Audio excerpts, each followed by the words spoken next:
Okay, so we're getting closer to finishing this series of the class as far as we could go on Motzaei Shabbos. And like we do, we're going to start Be'ezus Hashem now with a story of the Baal Shem Tov and add another story. And then we'll learn some halachos on the laws of tefillah. So the story of the Baal Shem Tov goes that there was once a big decree in the area of Poland, and Poland stretched very large in those years. The borders, and everyone knows the borders in Eastern Europe with the various wars throughout the years were changing constantly between Austria, Hungary, Russia, Ukraine, parts of White Russia, etc. So at that point, there was a very large decree on the Jewish people in things of education and things in Torah mitzvahs, and it was very stressful for the Jewish people. And the Alter Rebbe, although that wasn't kind of 100% his area, where his influence, where his chassidim, the Alter Rebbe went and he started to the Alter Rebbe went, hey Judith, hey Aaron.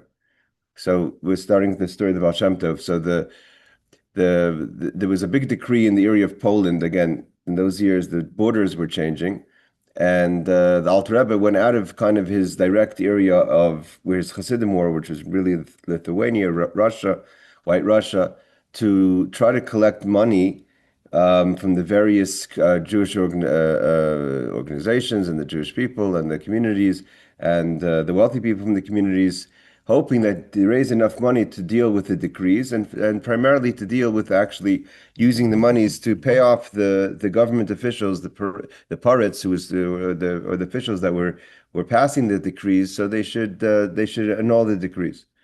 And the Alter Rebbe came around the area, which was under the kind of the auspices of the Rebbe Baruch of Mezbush. The Rebbe Baruch of Mezbush, which was a direct grandson of the Baal Shem Tov. And so when the Alter Rebbe came to his area to collect money, so as he was a colleague, he had issues in the relationship.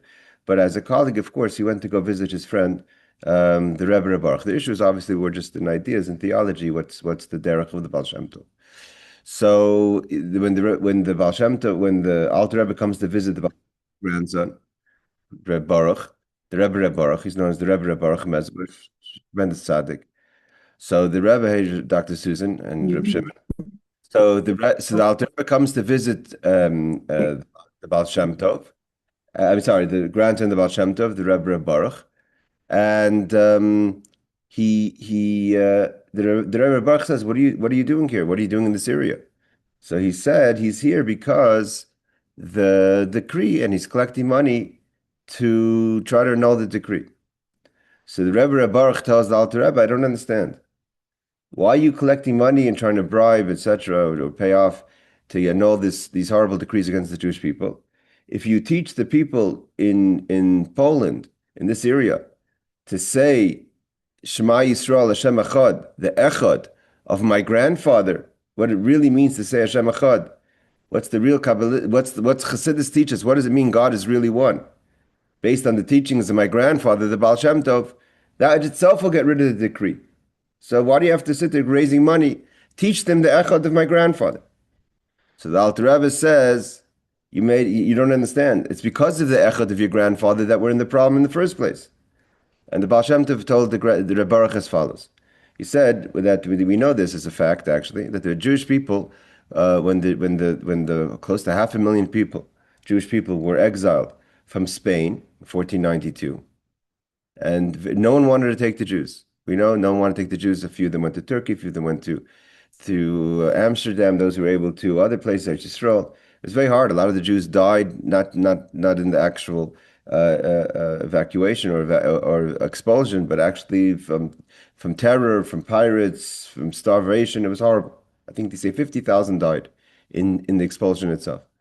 And so no one wanted to accept the Jewish people. One of the places that said that he will accept the Jewish people was the king of Poland.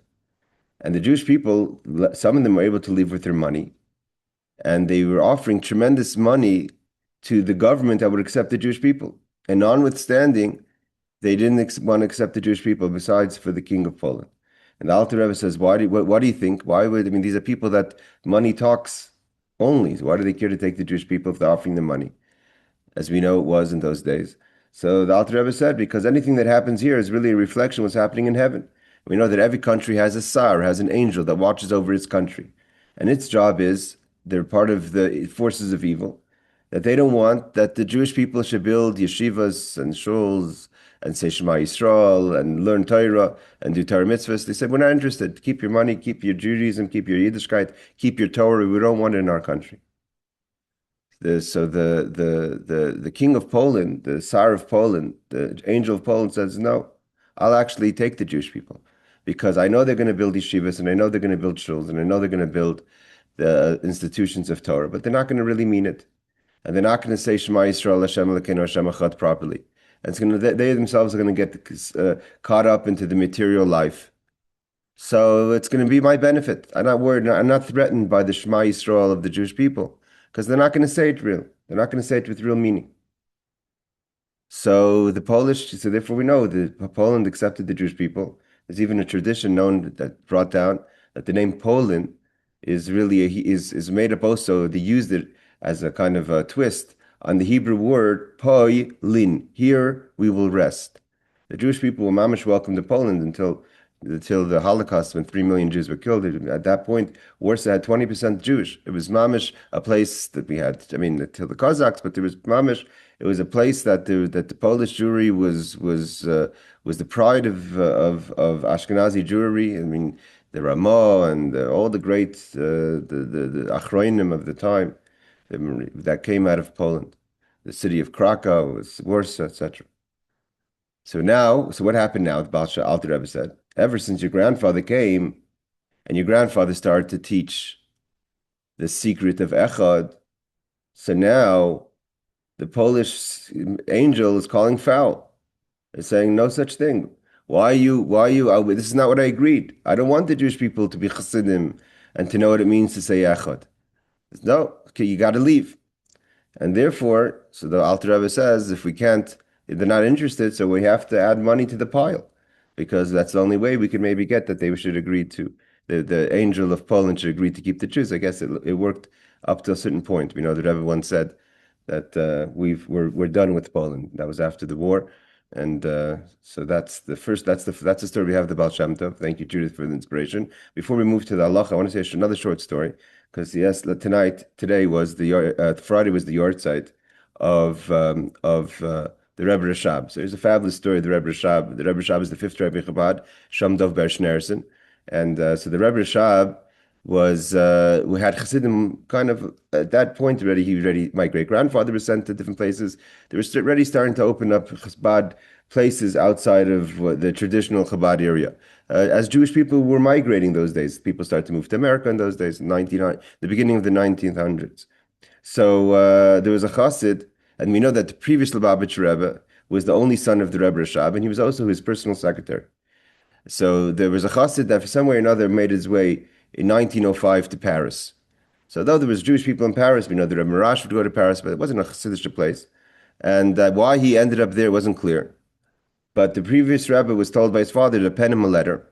And he was very close Chassid. He was a dear Chassid. He was a true Chassid of the Rebbe Rashab. And here the Rebbe Rashab asks his son to pen a letter, very strong language, and says, what is a Chassid doing in a place, and this is a Yom Yom of this week, if the Chassid is not creating, he or she, an environment, teaching Torah or teaching the Kodesh Torah, Farbringing, a Chassid's job is to make an environment, a sviva, it's called in Hebrew. And if you're not making a sviva, what are you doing? And the Yom Yom, the Rebbe Friedrich Rebbe adds that you have to ask yourself what you're doing in this world. We don't know if that's what he said in the letter. And the Friedrich Rebbe was taken aback. He says to his father, this is a dear Chassid. How can I write something so sharp to him? He says, never mind, write it. He writes it. And of course, the Friedrich Rebbe, who's the secretary, gets a letter back with saying he's crying and he's in tears and he's broken, he's destroyed, that the Rebbe Rashab should write him such a sharp letter. Please ask forgiveness, I don't know what I'm doing here, and it's so difficult in Paris. He's giving all excuses. Please beg Rahmanis, compassion from your father. So the Friedrich Rebbe walks into the Rebbe Rashab and shows him the letter. The Rebbe Rashab says, a Chassid is supposed to listen. A Chassid doesn't give excuses. The Rebbe Rashab would not back down from his letter. So a second letter comes in and it says that he was here Rosh Hashanah and there was barely a minyan. And again he's crying, but the Rebbe Rashab won't back down. After Yom Kippur, after Purim, 6 months later, the Rebbe Rashab is in Moscow and his son, the Frierdiker Rebbe, is with him. They get a letter from this chassid that says that on Yom Kippur he went to shul and he met some old chassidim, some people that were once chassidim that were now modern or not religious, no longer keeping Torah mitzvahs, that were in Paris, and they start to schmooze and they start to have tshuva. And slowly but surely, they met again on Chol Hamoed, and they started a minyan, and they started a Chabad shul, and they started to learn Likutei Torah and Torah Or and Fabreng, and they had a Fabreng in Yud Kislev, and slowly, they start to close their shops on Shabbos, and slowly, it's like the first Chabad house, right, in 1905. And when he wrote a letter to the Frierdiker Rebbe to tell his father that he's done what the Rebbe Rashab wanted, and he changed, and he started to make a shul and a seviv. So the Rebbe Rashab said, he quoted the pasuk in Tehillim that says that Mi Hashem mitzad gever kainanu, that Hashem sends a chassid, sends a yid, any Jew, anywhere in the world. There's a reason. It's not just because you may think the reason is because you have a job. You may think the reason is because you have business opportunities. The reason is to make a sviva, to make an environment of Torah and Yiddishkeit. And that's your real job. The other job is secondary. That's just the way Hashem made it, that you should end up in a certain place. And the Rebbe Rashab told his son to publicize this story and tell it to other chassidim even in Moscow, that they should also learn what it means and what's the responsibility of a yid to make a sviva, to make an environment of Torah, mitzvahs, and chassidus. Right? That's the story part of our class. Again, thank you, Judith, for the inspiration. And we're going to go now to the halachos, hilchos, tefillah, middle of the laws of Shemoneh Esrei. We're on Kitzur Shulchan Aruch, chapter 18, I think it is. Okay. So we're holding chapter 18, and it's law 12. So the Kitzur writes as follows: La'achar Shemoneh Esrei, after we say the Shemoneh Esrei, the 18 blessings, which is really 19 because they added one, is we say the Elikai Nitzar, V'koidem Oisei Shalom, and after we say Oisei Shalom, we take 3 steps back and we turn to our Oisei Shalom B'mromav. We bow. So this is another bowing. We were talking about bowing before. So we had the 4 bowings: first blessing, the beginning and end of the blessing, and the beginning and end of modim. And we mentioned that Chabad's minhag is that we don't do a full bow we don't bow our knees, bend our knees at modim, just bow our back. But the other 3 times we bend our knees and bow our back. But there's different customs. But after that, when we say the L'kai Nitzar, which is the section, kind of a tachnun, that's after Sim Shalom, we take 3 steps back, but we should take it back koreya. We bow. So the idea is that as you're walking backwards, the 3 steps, you should do it in a way of bowing, like you're walking away from a situation of respect. If you were standing in front of a king, which is what you're doing, right? That's what we said. If you're standing in front of a king, you wouldn't just walk out. Definitely wouldn't turn your back on the king. You would walk backwards, and that's what we do in any place of respect, including you see people in the Kotel and Maravi, so they'll walk backwards in a little bowing. So kareo paisea kach shalish psiyos. You bow and you walk back 3 paces. Ke'eved hanifter miraboy, as a servant would walk away from his or her master. Hapsiyas yobedinis, you don't take exaggerated steps, and you don't take tiny steps. You take medium steps. At least, again, this is not a time to get OCD. You see people getting a little crazy. You don't have to be crazy, be normal. You wouldn't act crazy in front of a king. So the idea of measuring exactly your front toe to your heel, you could do it a bit relaxed. It could be it could be with a flow without the old exaggerations. But you don't take a huge step and you don't take a tiny step. But the amount that would be the step of your large toe to the heel. Okay, Kodesh yitin gadol is like the thumb toe to the heel. Okav is the heel.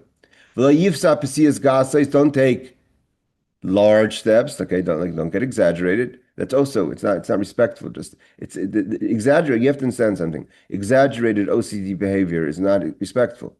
So again, if it's an issue that you're suffering with, you have to obviously it's something else. But to consciously make the gestures like that, it's not appropriate. And don't take more than 3 steps back. And which leg goes back first? So first move back your left foot. Okay, this is the rule how we work right and left in Torah, right? The right is the primary, so a predominant kind of side because of chesed, of kindness. So if we're going to put on a side for tefillin, which is on Yad Ko, we have a pasuk. Everything we try to start with the right over left, etc. So pesei atchila beregel small, but if you're walking away, you start with your left foot. V'achach beregel yamin, v'shuv pesei beregel small. Then again your left foot. V'ideo b'kriya, and you're still a little in a way of bowed. Haifech panav l'smailai. So you turn. Again, we're going to be, because of what happened on Thursday night, I'm not letting in people I'm not familiar with. So if you know anyone that's coming on to the class, I need heads up before the class. Otherwise, I'm not going to let them in. Okay, so when you're walking back, it was my bad why it happened, but I'm just going to be careful going forward. Okay, so when you go back,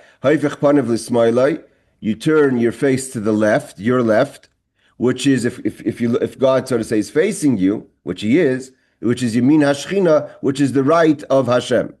She can hold on, Aaron. She can negative shasa tefillah. You're standing face to face by davening, so you turn to your left, which is the God's right. Aaron, I'll get to you in a second. And as you're going backwards, you say shalom b'mraimav. So that's what you say when you turn to the left. You turn your head again, still in a bit of a bowing to your right, which is to the left of Hashem, and then you say Yasa Shalom Aleinu. You should make peace unto us. The fun of you bow a little further in front of you. So you do left, right, straight, a little bowing. Then you stand up. And you say the Hiratzin Shibana Beis Amigdash. Again, this is a tefillah that we say every single day. So anyone who's introducing this idea that the Jewish people are starting this new campaign about the Beis Hamikdash. Obviously, you haven't looked into the literature of Yiddishkeit.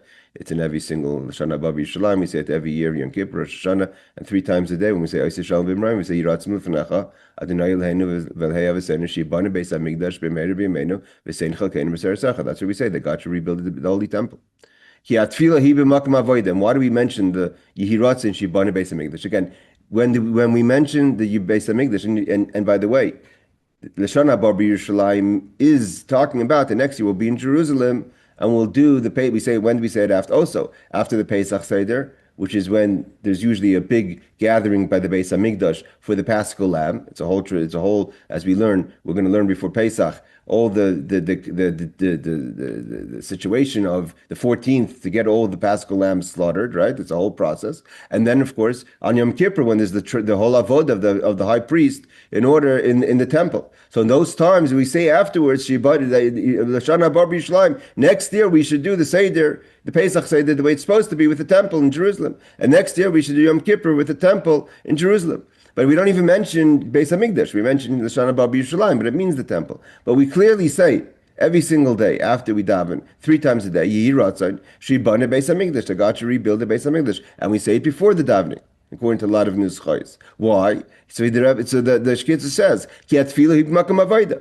Because again, this is something that should be happening in the temple. The reason why it's not happening in the temple is because there's no temple, so the davening is in place of the temple. But we're asking that we should have the temple and to be able to do it properly with the Beis Hamikdash. So he says clearly, because the avodah, the davening, is in place of the Beis Hamikdash. So therefore, we're davening for the Beis Hamikdash, that we should be able to so we should properly be able to do the avodah, the davening the way it should be, the tefillah the way it should be, which is the karbanas, which is what we're learning about now in the Torah, which is with the Beis Hamikdash. V'hatam shepaisim. Okay, Aaron, come in with your question now. Okay, so it happens a lot on 770, especially during holidays. But other temples have this problem. It's so crowded. How do you go back and how do you go forward? Excellent question. And there's other situations where many shuls don't give enough space between benches and chairs to do that, and if your chair doesn't go up, etc., and it's not always an opportunity for you to go out and make the 3 steps. So in these situations, when it's not possible, and something is not possible, it's not possible. So if you're in 770 and it's full, or in your other places, in other situations, if you could do it a bit to the side, let's say in a shul, kind of your chair, then you should try to do that. If you can't, then you do the best you can. I mean, it means you can't. If you can't, you can't. I mean, it's nothing. What do you want to do? You can start again. This is not. Imagine you have to close your eyes a second. because this is the truth. You're standing in front of a king. So wild behavior and irrational behavior is also not acceptable. So you can't get caught up with the details at the expense of crazy or irrational behavior. So just like if you're standing in front of the king, you wouldn't start going wild to push people so you can take your 3 steps back. So don't do that in front of Hashem. It's not the right way. If you can, you can. If you can't, you can't. End of story. If you can't, you try to move a little bit back, a little bit of a motion of moving back. That's the best you can do. But to be aggressive, I've seen people get aggressive. It's pashut no mocker for that. There's no source for that. You wouldn't do that in front of a living king, so don't do that in front of Hashem. Okay. But hatam shepaisim, that answer your question there? Yes, it answers my question. Yeah, I just mentioned 770 because someone Yeah, no, told no, me. no, no. I know. I mean, it just happened in 770. It happens in many No, places. they Yeah. say that with every movement, you end up going in a circle around the whole 770 when it's the high holidays. That's how Yeah, crowded it gets. yeah. I mean, again, you do the best you can. But Thank you. tam shepaisim tchila b'regel small. And why do we first move our left foot? Sorry, our v'tam shepaisim tchila b'regel small. Why do we first move with our left foot? V'shederech halichas adam hu la'ak regel tchila regel yamin tchila. A person usually starts moving with their right foot. L'chein oiker kan small tchila. So you're not walking forward, you're walking backwards. So you should go backwards. It's like basically watching a movie, go reverse. So if you watched yourself going forward and you pushed reverse, so your left foot came in last, so you start moving backwards with your left foot. What's the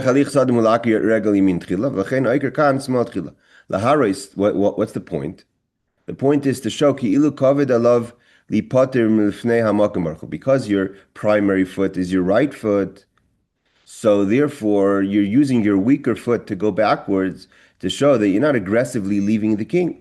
It's hard for you to be. It's obviously It's understood from both sides, your side and Hashem, that the davening is over and you're moving on with the tefillah, getting ready to go out to work, etc. Whatever it is you're going, but it's not something you're eagerly. Okay? This is a thing that's brought down more than once in halacha, where you're not supposed to run away from shul.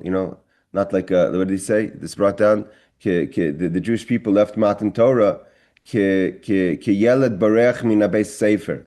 When the Jewish people left, when they left Matan Torah, they left the mountain. They said they left like a child running out of school. When the alarm goes, yeled barech min beis sefer. So you don't have to run out from God the way a child is leaving from the Beit Sefer. L'chein iter regel. Okay. So what about v'chein iter regel oiker tchila smoile sheyumin shekol adam? Again, this is the question a lot of people ask. What does a lefty do? So iter regel means a lefty. So because a lefty, evidently, I didn't know this. I mean, I know this is the right hand, but it looks like a lefty also walks primarily with the left foot. So therefore, iter regel oiker tchila smoile sheyumin kol adam. So then you walk backwards with your right foot first, because everything is backwards for the lefty. That applies to washing negelvasser or for hamotzi, etc. Okay, let's do the footnotes here. Elikai Nitzor, he says, is my God, guard my tongue from evil, etc. That's part of the tefillah that we say before the end of Shemoneh Esrei. Okay, 42. Oseh Shalom, he who makes peace in high heavens. Okay, that's what we say when we go backwards. 43. In other words, the toe of one shoe should touch the heel of the other shoe. Again, you don't have to be exaggerated in this. This is important. This is not just something about davening. This is Yiddishkeit. Be natural. Be naturally respectful to God, naturally respectful to your surroundings. So just act natural. You don't have to act in an exaggerated way. And a lot of people sometimes forget that idea. Okay, 44. Who makes peace in high heavens, you say to the left if you're a righty. And then you say he who makes peace for us, you say to the right if you're a righty. And then you say, and all of Israel, and say Amen is what you say forward when you are finished the tefillah. Okay. And then we say, the Yehi Ratzon may be your will that the Holy Temple be rebuilt. Again, it's not something that we're embarrassed with. This is part of our tradition for 2,000 years of yearning and wanting for the rebuild of the third Beis Hamikdash. Okay, 48 is the next law. Okay, let's go further. Okay. He says like this. Let's close the things. B'makim shekalo apsiyos, where you end your 3 steps. Mechuvanasei k'may betfila, v'yachzer panav l'mayr, v'yachzer l'mkoyim okay, this is a question that some people ask, and it gets a little hard with, we'll wait for the footnotes before we give more comment with this idea. So it says, so you do the 3 steps back. You go, then what do you do next? Do you just go forward right away, or do you wait? So he says, stand with your feet together. Don't go don't turn to the east, meaning, to the west, because you're facing east. Don't go back to your place until the repetition of the Shemoneh Esrei, and the Chazan says Kedusha. So what happens, right? So you wait. Usually everyone does the silent Shemoneh Esrei. Everyone finishes Shemoneh Esrei, and then after there's enough people for the Chazan to start the repetition, the Chazan starts the repetition. He'll say the first 2 blessings, the first 2 blessings. Then it's Kedusha, and then he says the 3rd blessing, Ata Kodesh. So when he's saying wait, standing backwards until Kedusha, and right before the Chazan says Kedusha, walk forward again and complete your steps forward, and then say the Kedusha with the Chazan. Put a pin on that in a second, because obviously the question is, today people daven for some reason. Some people are davening very, very long. How long do you have to wait? I mean, sometimes you could be waiting more than what would be considered the regular amount of time to wait. Of course, you're entitled to wait as long as you like. But how long is it okay? I mean, how long do you wait before you go backwards and not stand? Is it okay to go back a little before if the Chazan's taking his time, or the minyan takes their time longer than what would be regular? Oh, so here this gives us the understanding. If let's say you're davening alone, so there's no minyan, there's no repetition.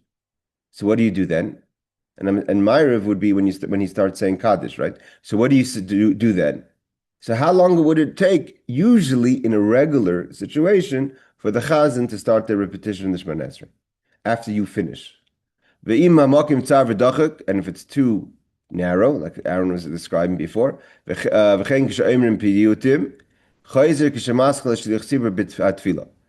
if there's not going to be, if the place is crowded and it's hard for you to stand back in your place, I mean, before you go back to your place, to just stand backwards those 3 paces, or they're about to say the piyutim, so then you may return to your place when the Chazan begins the prayer, which would be like Ma'ariv similarly. Okay, so let's see the footnotes. Again, this is all talking about what would be regular situation. What does it mean by regular situation? What's the typical time it would take? If you're in a situation where the shul is taking a long time, then you could wait what would typically be for a person to wait. Okay. If you're davening privately without a minyan. Okay. When praying at home, for example, when you conclude the Shemoneh Esrei and step back, you should remain at that spot as long as it would take the Chazan to begin saying Kedusha in a regular situation. I'm emphasizing this is because when we were younger, it was normal to have a pace of davening. Today, the pace has kind of been a little bit stretched. I'm not complaining, but I'm saying that doesn't require a person, if the minyan is waiting 15 minutes, doesn't require the person to stand there for 15 minutes. These are special prayers recited on festivals, high holidays, and other occasions, the piyutim that would be said before the repetition of the Shemoneh Esrei. Okay. Let's do 51, and then we'll finish, and I'll ask if there's any question. In other words, when the Chazan begins the repetition of the Shemoneh Esrei, so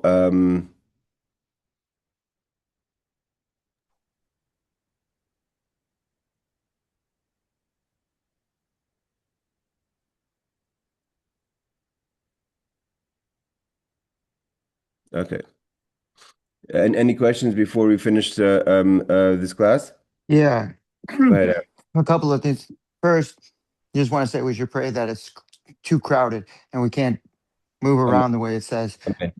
But what I wanted to ask you was um, you mentioned you never mentioned anything about shuckling, and I heard that one direction of shuckle, like some people just go forward with their shuckling, they bend forward a little bit.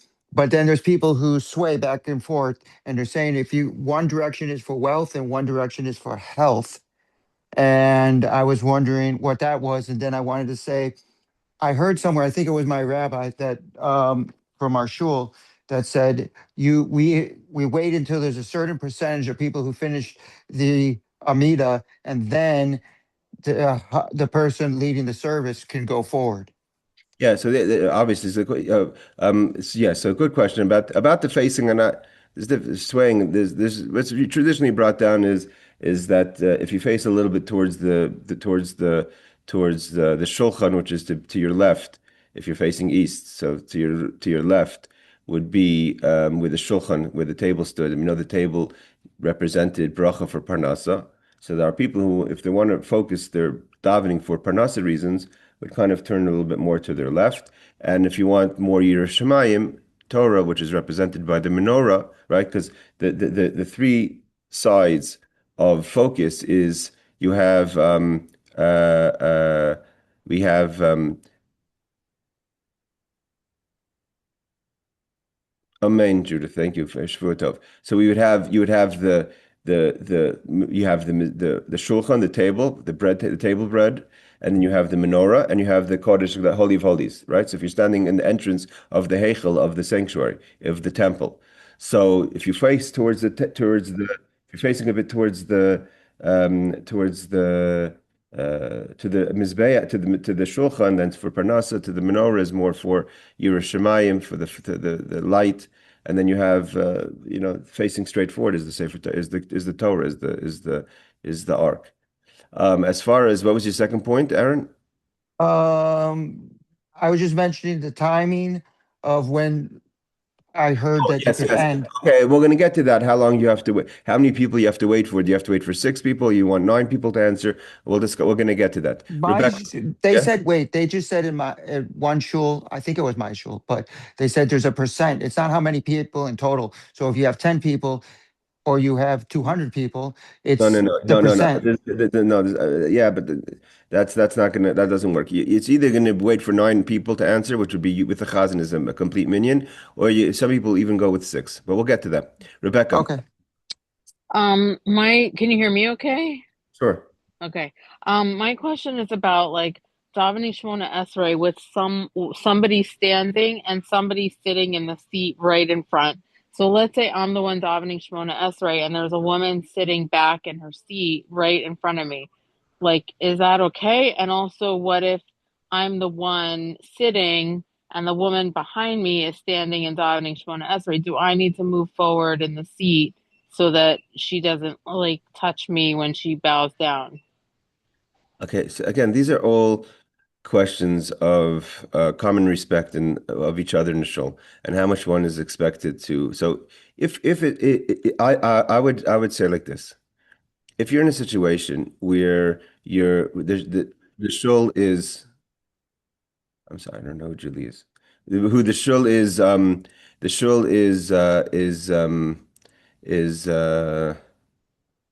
is davening at a regular pace, and the person's you finish a little early, and someone's still davening behind you, I wouldn't sit down in front of them. But if the person is going forward, and that's their right to daven as long as they like, but it doesn't mean you have to stand and wait for them to sit down back in your place. You're not taking a chair and placing it by their feet. You're sitting in your place, which is your place throughout davening. It happens to be that the shul is kind of set up in such a way that your seat is very close to the person when they're standing. But so to wait a regular amount of time is that would be respectful. After a regular amount of time, I think all it's open it's open game, and that applies to a lot of things in davening. Because I think today there's a little less sensitivity to people around you and tirchei tzibura. And if someone thinks that it's important for them to daven for 45 minutes Shemoneh Esrei, disregarding everyone else who's waiting. I think that's I don't think there's a source of that behavior, which has become more common today. And therefore, to wait a regular amount of time is respectful. After that, to sit down is okay. One other question. So let's say the shul is kind of crowded and people are standing in the aisle davening, and let's say like you need to leave, you need to walk out to go to the bathroom or to get something or whatever. So then can you cross in front of somebody or walk close to somebody who's in the middle of Shemoneh Esrei because it's like it's I- it's If crowded, like so you don't really have a choice. if you're going to the restroom and you go to the restroom and you're not pushing someone or out of there making them move during Shemoneh Esrei, and if it's really bad situation that you're desperate and the only way is for the person to move, the person should move. But if you're talking about just walking in front of a person, you have to go to the bathroom. Again, that's okay. Look, can I ask one other question? Okay, sure. Then we have to finish. Yeah, let's go ahead. Okay, fine. So this is what I do. Just tell me if it's right or wrong and whatever. So at the end, we go forward, we go backwards, then we go forwards. Then we're going to say Kadush. I mean, whatever. And then you stand on your toes 3 times. So I do it at the end of the prayer. And then I stand on my toes 3 times and look up like I'm looking up to Hashem just for a moment. And then I figure I'm finished. Again, so the Kitzur says to wait what would be the time to stand back before you go forward and kind of completing your davening, to wait what the typical time would be for the chazan in a regular situation. Again, things have time, these situations have gotten a little bit inconsistent. There's a regular amount of time it takes the community to daven, and after that, the chazan starts. So if you would have to wait, I would use the gauge would be that when, how long does the chazan wait to start again? And that would be whatever it is when you're finished. If you're finished, if it's a minute and a half or 2 minutes, and then you could go back forward. Okay, but standing on my toes and looking up 3 times, No, does no, that? no, no, no, no. Forget. Look, you'll be standing on your palm, on your feet properly. You don't have to be standing on your toes. No, I don't stand on my. I just like when you say the 3 words and then you stand That's on your kadosh. toes. That's by kedusha. That's separately. Then you just do Right, but I kadosh. do the same thing when I'm done with the prayer, Okay, that's and fine. then I look up. Okay, that's fine. Then you could just stand properly, normally, waiting a minute Oh, or okay, I got you. and then go back for it. All right, everyone. Before we finish, I just want to say that there was a few big hits last night in Eretz Yisrael, in Arad. It was a very big hit. A lot of people, a direct hit. A lot of people were injured, possibly killed. We don't know exactly the details. So even like my daughters went back to school. My daughter went back to school. Special needs school opened up. They closed it again for tomorrow because of what happened. And there was a hit in Dimona. So we want to remember those and daven and for the speedy recovery and the safety very strong, the speedy recovery of those who were endangered. Even right before Shabbos, there was a hit in the old city of Yerushalayim, right where I daven, not far, and the Rebbe's shliach to Yerushalayim, Reb Shia Zevich, who's also the gabbai of the shul of Tzemach Tzedek, was mamish 100 feet. He was just getting into. He can't walk, so he's very old. He's already elderly and has difficulties walking. He mamish got into his little golf cart that drives him right to the door of Tzemach Tzedek. The old city is not exactly easy access with cars, and he was mamish 100 feet away from the hit. On Shabbos morning, he was still. I mean, he's a very powerful person, both mentally and physically. But he was saying he still felt the shake of that impact of that hit. So we have to really daven for the safety of Eretz Yisrael and for the Klal Yisrael. And then Taka, we should have Mashiach now and the Beis Hamikdash B'Karev. The world should be a peaceful place. No more wars and battles anymore. So good Shabbos, Amen. everyone, and Amen. Be and safe. remember to daven for our brothers and sisters here in Eretz Yisrael. Take care. Okay. Be safe. Thank you. Shavua tov.